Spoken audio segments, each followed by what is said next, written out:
Hello and welcome to Footsteps. I'm Sarah. And I'm Rachel. And this week we're going to be looking at Jonah and the whale. Generally speaking, the prophets, the messengers of God sent to his people, did as God said, but there was one exception, Jonah. God spoke to Jonah. "Go to Nineveh," he said, "and tell the people I know of their wickedness. In 40 days Nineveh shall be destroyed."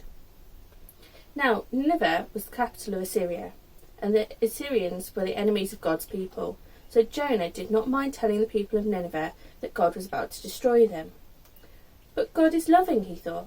He forgives people and lets them have a second chance. He won't destroy Nineveh, and I shall look silly. So Jonah set off, not for Nineveh, but for the port of Jaffa, where he caught a boat that was bound for Spain.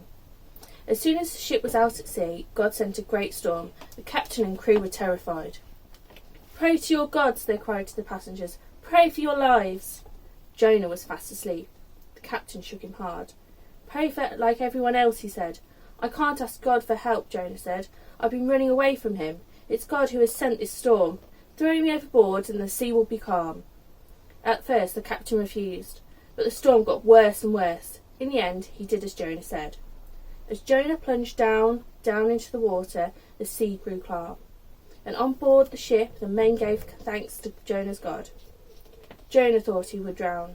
As the waves closed over his head, he called out for God to help.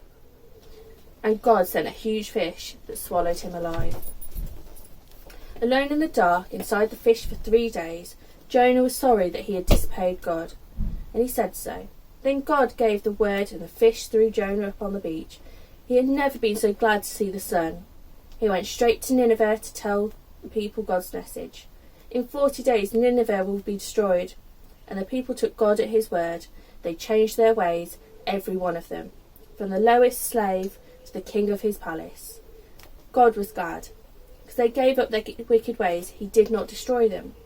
Jonah sat down outside the city, feeling angry and miserable. "Didn't I say this is what you'd do?" he said to God. "This was why I tried to run away. I knew how kind you are. So now, just let me die." But God didn't let Jonah die. Instead, he made a plant growing up and shaded him from the burning sun. Jonah felt better. Next day, the plant died and the sun beat down on him. "I was glad of that plant," Jonah said. "I'm sorry it's gone." "Now you're beginning to learn," God said. "You're sorry for a plant that you did nothing for. You didn't make it grow. So you don't think that I have the right to be sorry for all those people in Nineveh and innocent children? Not to mention the animals. I gave them life, and I go to a lot of trouble taking care of them." And Jonah began, at last, to understand. Thank you. We've made a whale. It's an old plastic cup we had, and we've painted it blue, and we've given it eyes, and there's the blowhole. We're going to play a game. I've got a piece of string and some sellotape. I'm going to attach it in what would be the whale's mouth.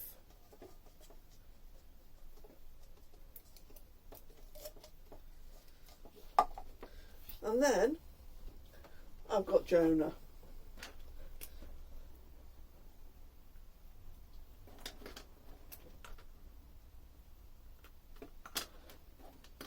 And I'm going to attach him to the other piece of string, to the other end of the string.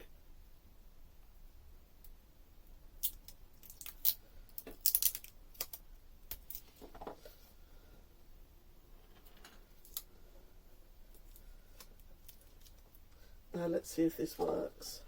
I'm going to try and catch Jonah in the whale. Oh, I'm not very good at this. Oh, Really? really? Oh, let me have a go. Oh, well done.